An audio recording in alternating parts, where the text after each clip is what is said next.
when I first discussed this presentation with these guys, I told them, well, don't worry about it. We are the last ones on the show. There will be no one here. I lied. Let me just say, Border Highway West, it's a very challenging project, very complex. Case in point, Border Highway West. That's no longer the name of this project. As of last Friday, it is now called what? The Border West Expressway. Border West Expressway. So this kind of tells you this is the kind of project that we have been dealing with. It is a very challenging project, very complex, and I'm glad to have these folks working with me. Let me present to you Mr. Eddie Valtier. He is the Director of Transportation, Planning and Development. I also have Ishmael Hernandez. He's the right-of-way supervisor, West Right-of-way Project Delivery in El Paso. I also have Sergio Garcia. He is the project manager from SPD South Central, and myself, the statewide project manager, SPD Right-of-way in Austin. And now for a more in-depth discussion, I will have Sergio give a more overview of the project.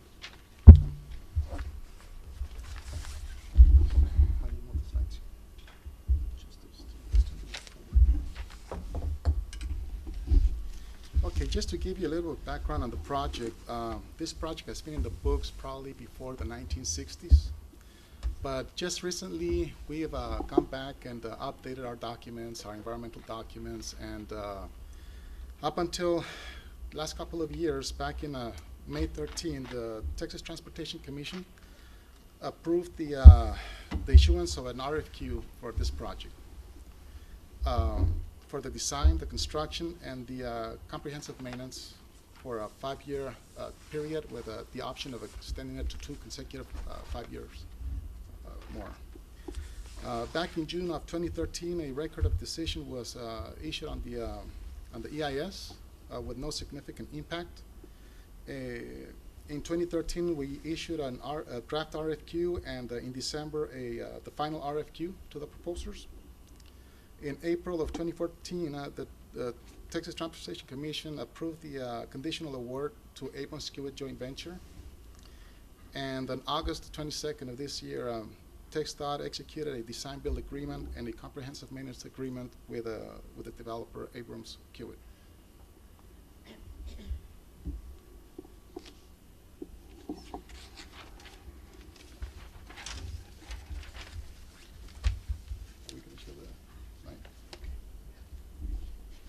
This is a 3D model of what the project looks like. For those of you who know El Paso, the limits of the project begin over in the Solon Park area around Racetrack and extend through the former Cemex quarry. The upcoming intersection here is going to be a spooey. It's going to be our first spooey in El Paso, and it's going to be located at the intersection with Executive Center.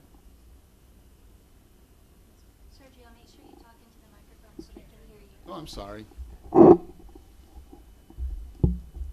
As you can see, it's approaching Executive in this area.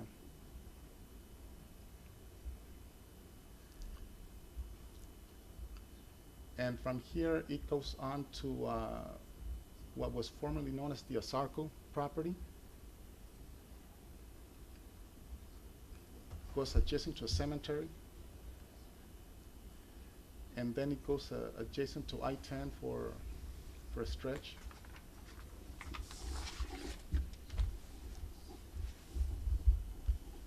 This roadway also weaves in and out of railroads. We have 2 railroads in the area, UP and Union Pacific Railroad and the BNSF, Northern Santa Fe.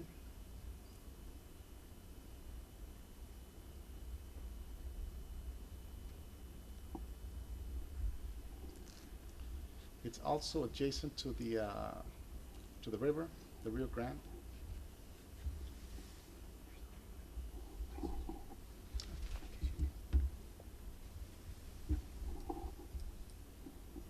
developers over on this side now.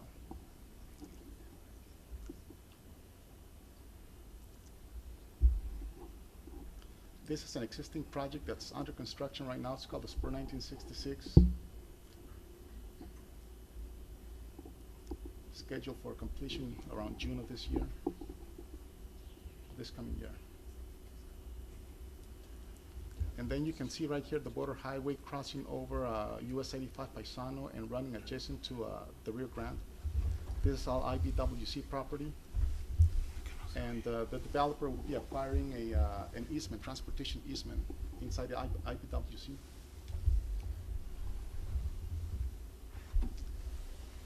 The project will go under the International Port of Entry over by Santa Fe Street, El Paso Street, and connects to the existing lanes of Loop 375 on this area right here.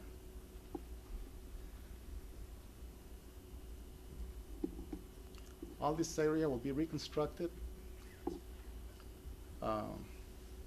converted to a divided highway. It will also include the closure of some local streets.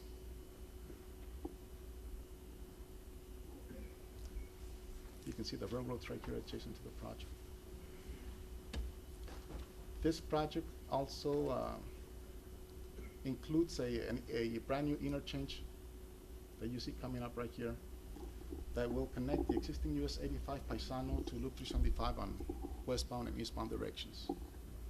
This interchange right here will compensate for the change in access configuration over in downtown.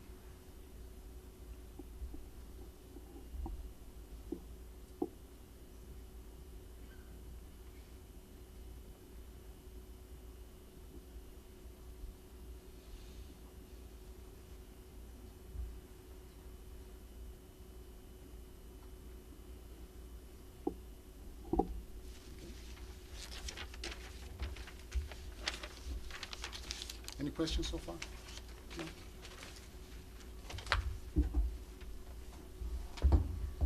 What's the center line length of the project? It's about a 9-mile project. It's a toll facility. Out of those 9 miles, approximately six miles will be tolled. So how many lane miles of bridges? Well, originally it was approximately 6 miles, 5.6, 5.4, around there. But we've received a couple of ATCs and some refinements that may reduce the amount of bridge on the project, which is a good thing because in the long term, maintenance will be less than it would be without so many structures. Okay, you may ask, how did we get to this point? Well, I'm gonna have Eddie come up and give us his role on this project. I'm gonna go ahead and do it from here. Can everybody hear me? So the district's responsibilities, I mean, we all got together, we knew that this was a fast-paced project. We knew we had to get it done. It's a price tag was 600 million or plus at that point. And so the district, what we concentrated on was we had to develop the preliminary engineering. We have to do the hydraulics and everything else. We took the concept that was chosen, and we had help, of course, with consultants. We had HNTB, and we had Half Associates, who were our two main consultants. Now they had a slew of sub-consultants who helped us out, and there's no way we could have done it without them. We also entered into the schematic phase. There were alternatives. There was different combinations of paths to go, and we had to swap them in and out. There was a lot of areas where we had to go through historic districts where we had issues with right-of-way next to the border. And so we finally found a concept that went through the environmental process and was chosen. I'm not going to get into all the details because we're going to head more towards right-of-way issues. But you know, we also had to, as far as the district, we were to develop and clear the environmental state document, which we did in record time, less than a year, I believe, for a project this size. That's pretty unheard of.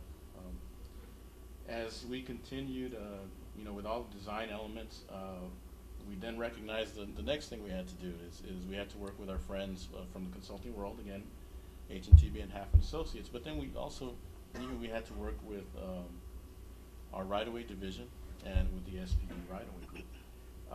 What we sat down and we did is, it's such a, you know, it's a 9-mile project, and so we sat down and we said, how can we get this done? What's the fastest way to get it done? And we split the project in half, and SPD took pretty much right then the center took one half of the project, and their right-of-way group was working on right-of-way survey and right-of-way mapping. The district took a consulting contract, and we worked on the other half. And then we said, what can we give right-of-way division? Because we don't want them to feel lonely.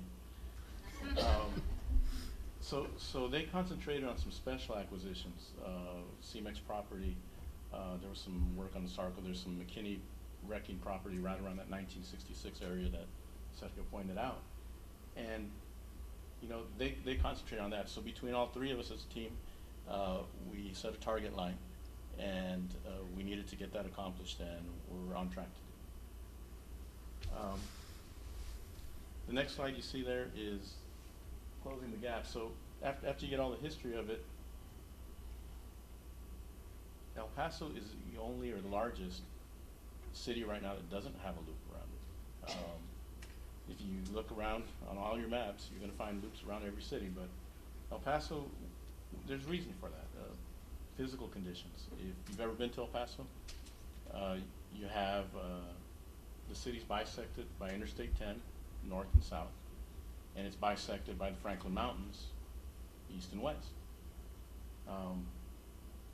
So it wasn't anything, it wasn't an easy accomplishment to go towards a design that's going to try to get connectivity. Going to the Franklin Mountains was not an option. And wherever the Franklin Mountain, where the Franklin Mountains meet I-10, you have maybe about 1,000 feet of right-of-way. So all these options that we had to come up with all had a lot of, besides that and utilities and all the other things that happened, had a lot of challenges to go through. The other thing was it's too expensive. To build 6 miles of structure is not an inexpensive thing. And of course the complexity with all the agencies that were involved, federal, state, it was not an easy thing to go forward with. This is the most important project in El Paso's history, maybe other than I-10 back in the 60s, 65. But because we didn't have a loop, we were lacking the ability to move traffic around when we had accidents. If you've ever been to El Paso on the portion of I-10 just west of our downtown area, we have no frontage roads. It's Interstate 10. We have heavy truck traffic, and if you have an accident in that area, we have some minor roads and we have some arterials that can get traffic around, but they're not going to be able to handle the 150, 170,000 ADT that go through there. We are a direct link from California to Austin and points beyond. And the amount of traffic that goes through there, it basically cripples the city. Anytime we have an accident, it's pretty much daily. So this is the most important project in recent history. Incident management, if we have an accident, how do you get somebody from one side of the city to the other? We can't right now. It takes a long time to get them to the right hospital. And probably one of the biggest reasons we need this is Interstate 10 was built 65, 70s. It's aging infrastructure. Our pavement scores are really low. It needs a major rehab. So what do you do with the traffic when you're going to perform this major rehab? There is no other route. So our goal was to get this project out of the 1960s and bring it forward and put it in the hands of our SPD group for design build project.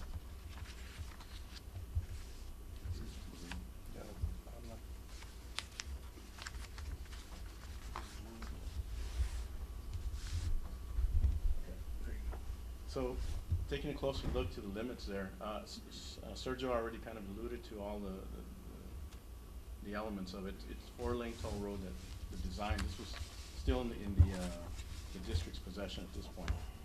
So it's a 4-lane toll road, 9 miles total. 6 miles of that will be tolled. 6 miles will also be elevated, 3 miles at grade. There's a few interchanges, one at US 62 180, US 62 Paisano, and one at Coles Interchange on the east end. It goes through an existing projects per 1966, as Cecil pointed out, and it also runs very close to the university and one of our hospital districts.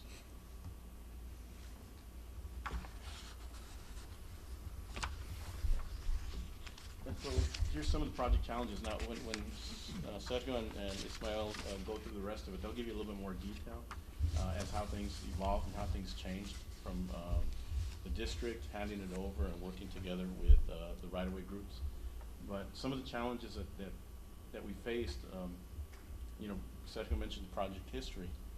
This project's been on the books, and it just never was able to be done until now. There was finally a will, both politically and financially, to get it done. The physical issues, I mentioned we had about 1,000 feet at that narrow point just west of our downtown area. So there's 1,000 feet, but here's what's in those 1,000 feet.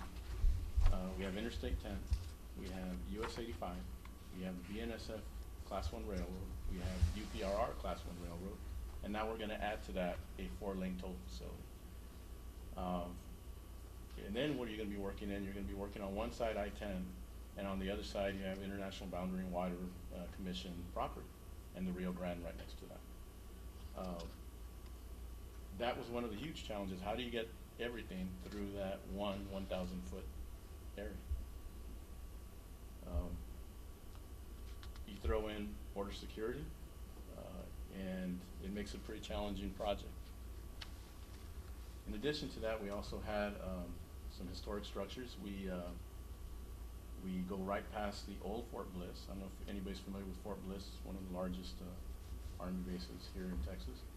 And before they were there, they were right adjacent to this project. And so it's historic. There are really some nice historic buildings there where they used to operate out of. We go through, it's called Chihuahuita. It's a historic neighborhood at the edge of downtown El Paso. And as Sergio mentioned, we actually have a historic cemetery that you would never notice until you actually drive by. It's right there at the corner of Schuster and I-10. And so when you see the alignment, it had to squirm its way through all those things and at the same time try to avoid additional right-of-way. Sergio also mentioned a Sarco. Sarco is a smelter. It's been closed down for a while, but the soil's still there. And so there was a lot of concern about how we're going to mitigate that. And it's been included into the documents for the design build. And I guess last but not least, right-of-way. And a good segue to Ismael here. But right-of-way was a challenge. There were properties that were owned by the City of El Paso, we're getting easements from the International Water and Boundary Commission. There's CBP. There's all sorts of different agencies involved in it's just not acquiring the right-of-way. It's making these agreements with all these different agencies to be able to work adjacent to them and on their property. And we continue to work with the right-of-way groups, and we're making great progress. But now for a little bit more detail, I'm going to hand it off to Ismael.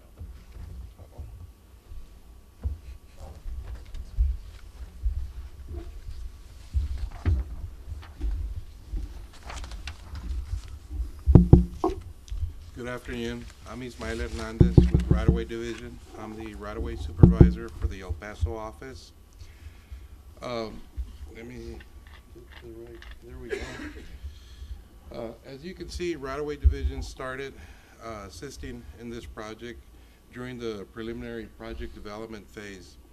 This included schematic review, project setup, securing right-of-way CSJ, setting up the project in ROAS.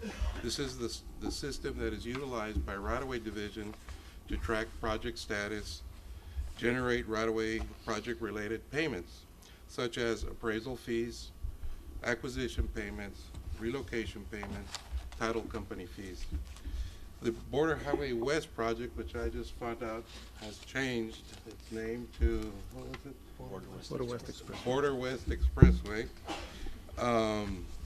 Was released for right-of-way acquisition on January 2nd, 2014. At this time, SPD took over right-of-way activities, which included right-of-way map preparation, securing local right-of-way funding agreements, and right-of-way acquisitions.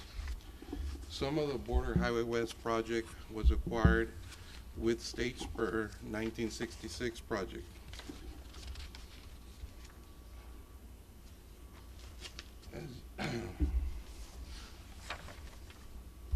Prior to the Border Highway West being released for acquisition, Right-of-Way Division was actively acquiring property for State Spur 1966. In particular, Parcel 3, which overlapped a portion of the Border Highway footprint. A portion of this property was needed for Spur 1966, and the remainder would be needed for the Border Highway West project. The parcel had some challenges. The property was owner occupied, and the owner ran a demolition business at this location and sold used building materials. The business had been at this location for over 20 years and had a high volume inventory. The property also had several outdoor advertising signs and a communication cell tower which would need to be relocated. Two acquisitions would have been a burden to the owner and the business. Instead of just moving forward and acquiring what we needed for Spur 1966, and then having to come back and acquire the remainder for the Border Highway West project, we looked into the possibility of buying the entire property. With coordination with our right-of-way attorneys, our administration, and the property owner, we were able to successfully acquire the entire property and relocate the business to a new location. We obtained a possession and use agreement for the portion that we needed for Spur 1966, preventing construction delays to that project, and then later came in and acquired the entire property. Doing a one-time acquisition expedited the entire acquisition process. The owner was paid for his entire property. It provided him the adequate funds necessary to secure a replacement site, and also allowed him to take a one-time move to his new location. This next slide pretty much shows the Spur 1966 project as completed, and that's this project, this bridge crossing over I-10 and the Border Highway West project. It also shows the Border Highway West, and the yellow area identifies where Parcel 3 was once located. With that, I'll want to turn it over to Sergio, unless anybody has any questions.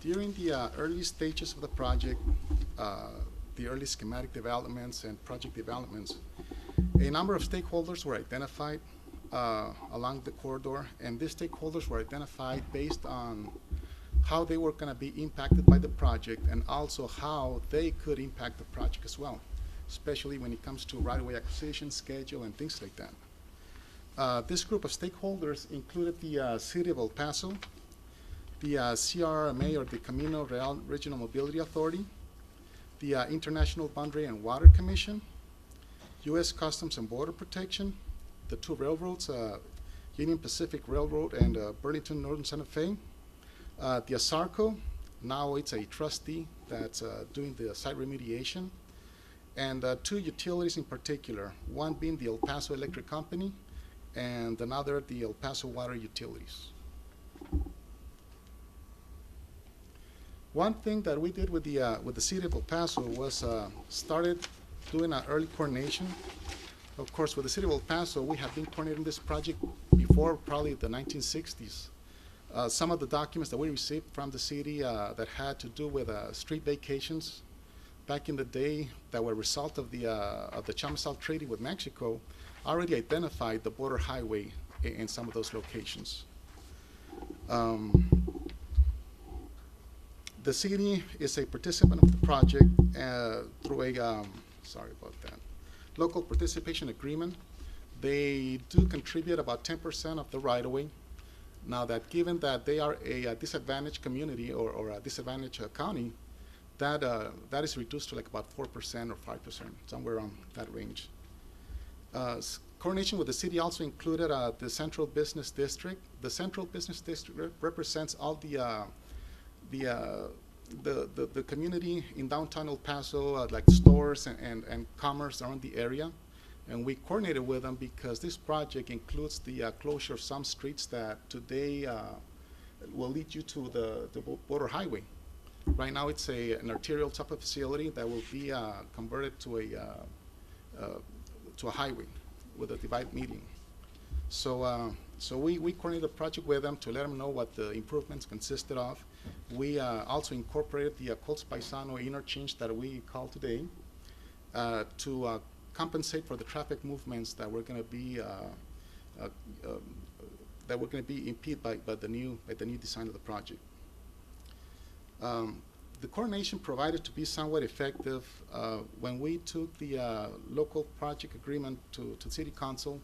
Everybody was familiar with the project, and it was easily approved by the committee members or by council members.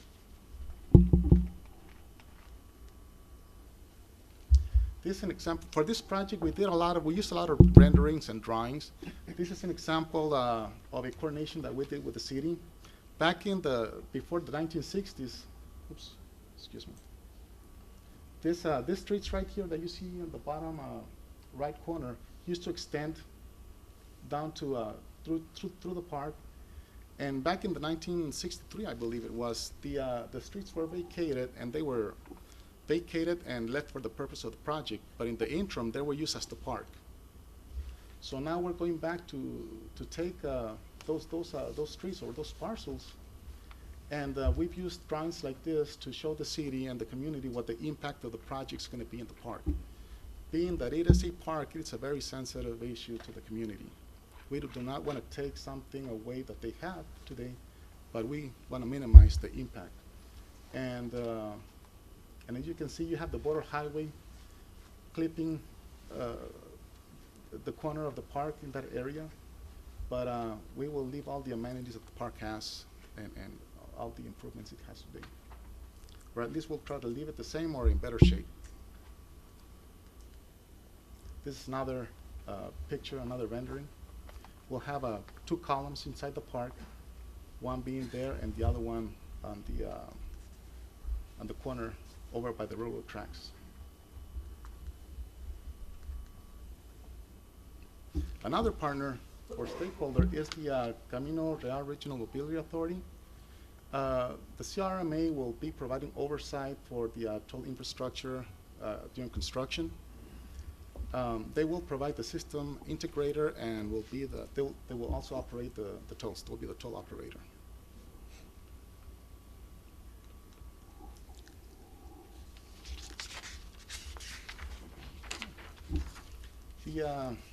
This project runs along the IBWC property, and for that purpose, we also began early coordination with IBWC. The project's adjacent to the Rio Grande and encroaches onto the 100-year floodplain. We and the schematic have, I believe, three columns, and we evaluated the impact, and it was negligible. So we got the project approved with those three columns in there. We will be acquiring a transportation easement inside IBWC. Ismael has already done one for the Spur 1966, and we will use the same format of the document to get the one for border highway, which should make it go a little quicker and easier. During the schematic development, we obtained approval from IBWC for the schematic. That included a drainage model to verify the impacts of those three columns and just the project as a whole. It also included a license for 6 outfalls that will be used for the project or that will be impacted by the project, which has also been obtained and is in use for the developer. And during the the procurement stage, we held one-on-one meetings with the proposers and IBWC so they could get to ask as many questions as they needed to facilitate a better price proposal. And after it was all said and done, we incorporated some of the requirements from IBWC into the contract documents so that they could be part of the contract as well.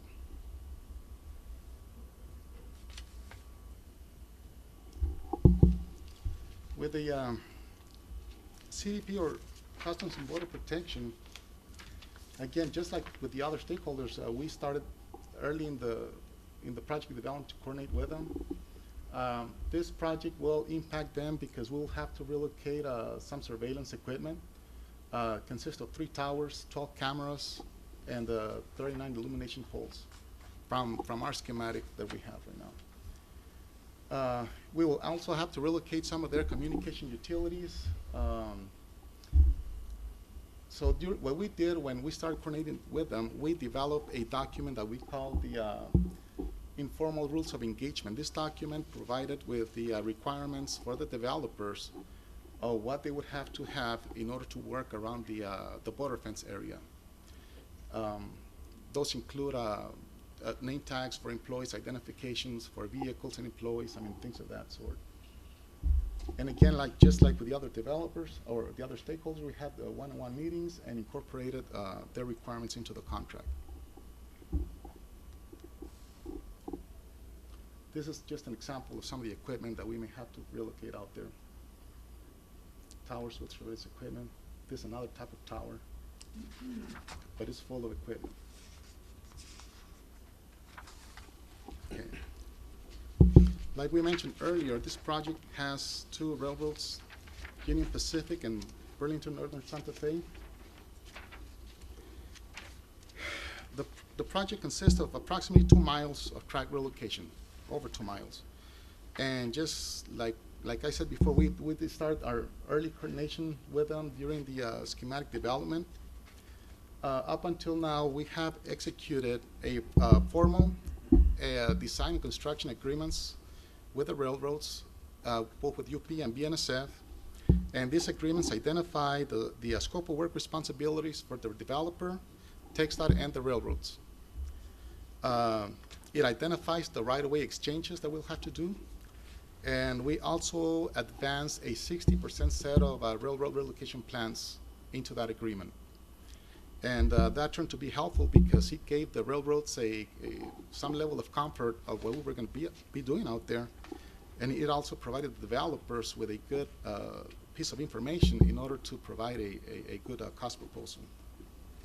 And again, we held one-on-one meetings with the railroads and the developers and incorporate the railroad requirements into the agreements or the contract. This is just a rendering of how the project interacts with the railroads. As you can see, the project weaves in and out, or the railroads weave in and out of the alignment of the project. I'm sorry about that.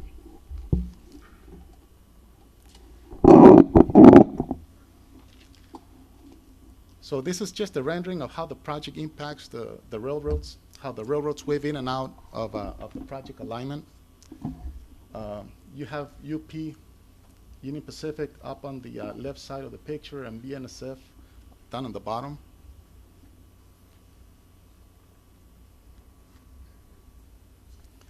This is another 3D rendering of that. You can see the tracks weaving in and out of the main lanes right there. Thank you. Okay, ASARCO. This is one of our stakeholders, which, it was very important for us to start early coordination because they were going to have an impact in the project. So basically, ASARCO operated in El Paso from 1887 to 1999. Some years later, after 1999, ASARCO declared bankruptcy and closed its doors. While it was in operation, it smelted lead, copper, and zinc ores. The smelting byproducts were arsenic, cadmium, and sulfuric acid, which all had an industrial use, so none of that was left behind. But the waste product was slag. And what they did back in the day, they took this slag, this waste product, and just, pour it back on the fields and let it run and cool down and solidify out there.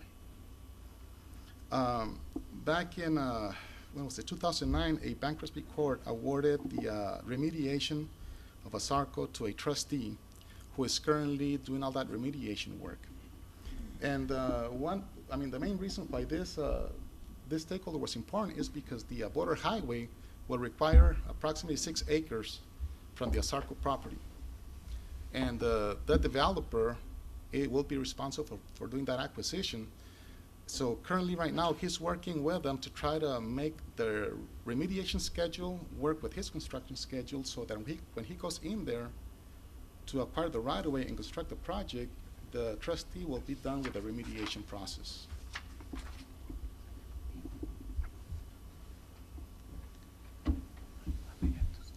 This is a couple of snapshots of where the ASARCO is. You can see the darkish kind of looking area right there, and some right here on the bottom. Right here, the border highway is showing to be going over a bridge that crosses I-10. They call it the Slack Bridge. And all that dark area, that's slag that they were pouring in that area. And it's kind of interesting because not too long ago, we had to pull out the as-built for that bridge, and the abutment don't have a drill shafts. It's just sitting on top of the slag. The approach, so that's how strong that material is. But anyways, it's being remediated by them, and will probably be remediated within the ASARCO property. Another stakeholder that we identified was the El Paso Electric Company. The El Paso Electric Company has a project for the reconstruction of a transmission line that starts somewhere in central El Paso and extends all the way to where our project begins. This project is not in construction yet. They're still in the early design phase of it, but it will cross our alignment over by where Executive Center is. So what we've done with the electric company, we've been working with them, providing them our design documents, and coordinating with them. So right now, what they've committed to do, they will accelerate this portion of the project that crosses Executive to get it out of the way of the contractor for the project. And so not only are they doing that for us, but it's also very important to keep this coordination going, because some of the structures that they'll be ordering have an ordering time of like about 6 to 8 months to fabricate them, especially with the Buy America provision. That elongates that process a little more.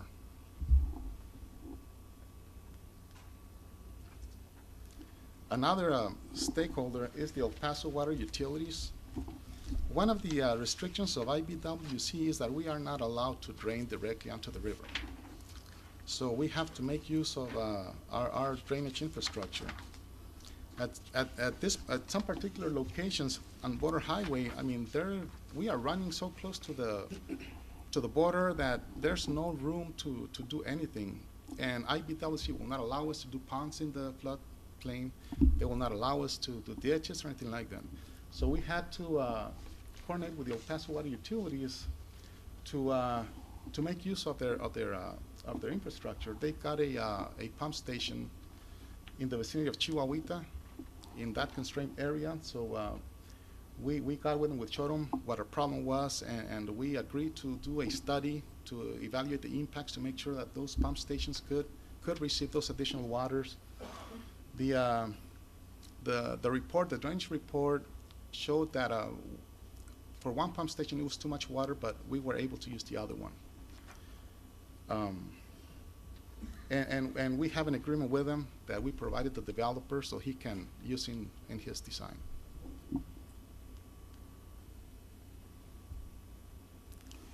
Okay. In addition to the utility stuff, we also did a SU document, a SU set of plans that to provide to the developer.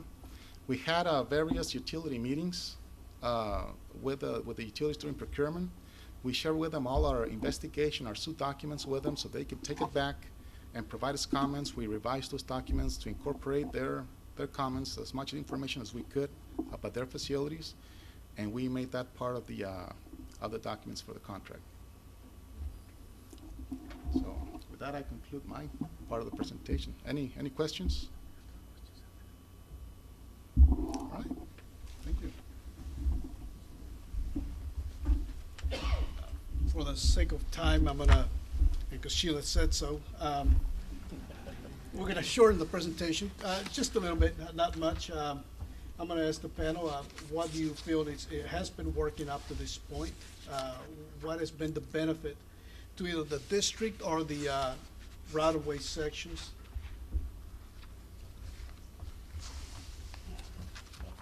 From the district's perspective, we knew it was gonna take a lot of resources to get everything done. And I think, you know, although we had to coordinate quite a bit with all the groups, but I think what did work is getting enough resources through the different groups, consultants, and coordinating well enough that our timelines were being met. I think that's one thing that really worked. It's really difficult to coordinate with any group, but when you have 3 or 4 internal and then 2 consultants, it's a little skeptical to think you're going to get it done, but I think that worked really well. I think for right away, one of the key things is communication, always constant communication. Obviously, SPD is doing the right-of-way acquisition, but we're there in El Paso, we're the local folks, and sometimes we get a lot of inquiries from the local folks. I think just a couple of weeks ago, I was getting inquiries from the Public Service Board wanting to verify right-of-way ownership, and they were asking questions regarding that, if we had deeds for certain portions of the right-of-way. And we took a step back and we started looking at the areas that were asking this information, and it was all along the Border Highway West project. So it was very obviously, it was obvious that SPD was already doing some utility coordination with them. They were wanting to know some information, and right away we started CCing Sergio on our responses to the PSB, and obviously Sergio knew who to forward that information to. So communication is one of the key factors in making a project like this work. And I would stress, you know, what Ismael is saying, that communication is very important. It's very important that when you're talking to stakeholders, that you continue to do periodically meetings, follow up all the time. You've got to maintain a good set of documentation, because any project that, you know, requires such a long time for coordination and to make it come to reality, a lot of the folks out on with the stakeholders will come and go. So sometimes it seems like you're starting over after a year or a year and a half. So it is very important to keep a good log or a good source of information records to get you through. I know from the SPD right-of-way perspective, and not to minimize our role, we have had a lot of communication with these folks. Being that we're pretty much in Austin, so we had to use Ishmael and the local resources in order for us to advance the project. So we've had a lot of contact. Basically, all the folks that they named on the slides, we have been in contact with them. We've had many meetings. We've been piling up the frequent flyer miles. Basically every week we've had meetings and webinars that we've had to do. So it's been very useful for us to have a local contact that we've been able to use in order to advance the project.